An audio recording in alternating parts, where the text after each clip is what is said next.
We commit sins, but we confess them, and we remain in God's good graces. Medieval kings used this to a great degree. They could do whatever they wanted throughout their lives, confess everything on their deathbeds, and soar straight into heaven. For the rest of the congregation, they could purchase indulgences, sort of a get-out-of-purgatory-free card. And I can make fun of this because my grandmother bought my family an indulgence. If you read it very carefully, I'm all set to go straight to heaven when I die. I'm set. Now, being a good Catholic boy, I only ever committed mild venial sins and not the terrible mortal ones. Mild venial sins could, of course, be very easily washed away in confession. Sword. One time I had a nun who told us that sins were like nails driven into your soul.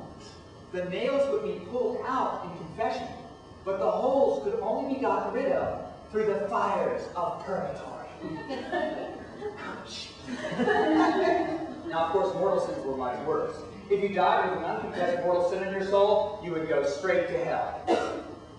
And one time in the 6th grade, after examining my conscience, I determined that I had indeed committed a mortal sin.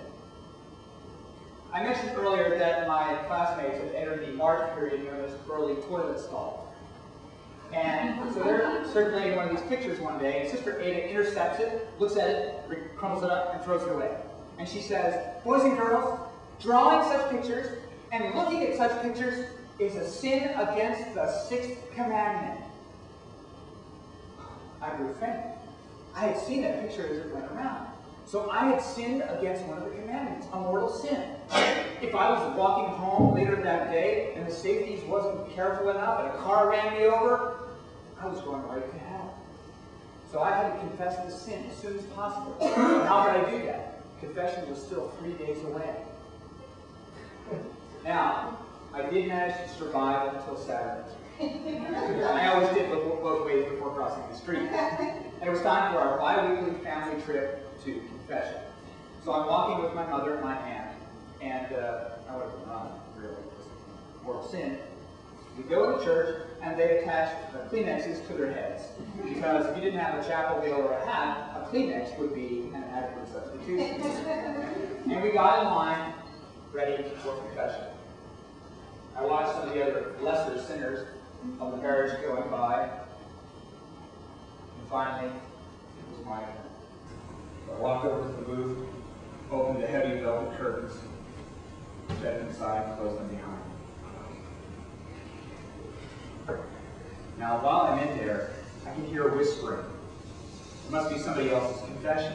Well, it's another sin to hear somebody else's confession, so I decided to distract myself. No, I did not think about Snoopy. So I'm waiting, and finally, the screen on the window slides open. This wafting of tobacco breath comes through, and the priest says something unintelligible in Latin. "Bless me, Father, for I have sinned. It has been 2 weeks since my last confession. Gotta do it. Gotta get this mortal sin off my soul. Father, I have sinned against the 6th commandment." Now, I have to wonder what was going through this priest's mind at this moment. This kid's 11, 12, his voice hasn't really changed yet, and he's committed adultery? So he asks a follow-up question. "How have you done this?" "Father, I looked at bad pictures." "Well, that's really not a sin against the 6th commandment. Say 5 Our Fathers and 5 Hail Marys and make it good after confession." Well, I did so, and I felt elated, as I always did after confession. I was free from sin, and I wasn't going to hell, at least not that day. But perhaps this was the first time that I realized that maybe the nuns weren't telling us the whole truth.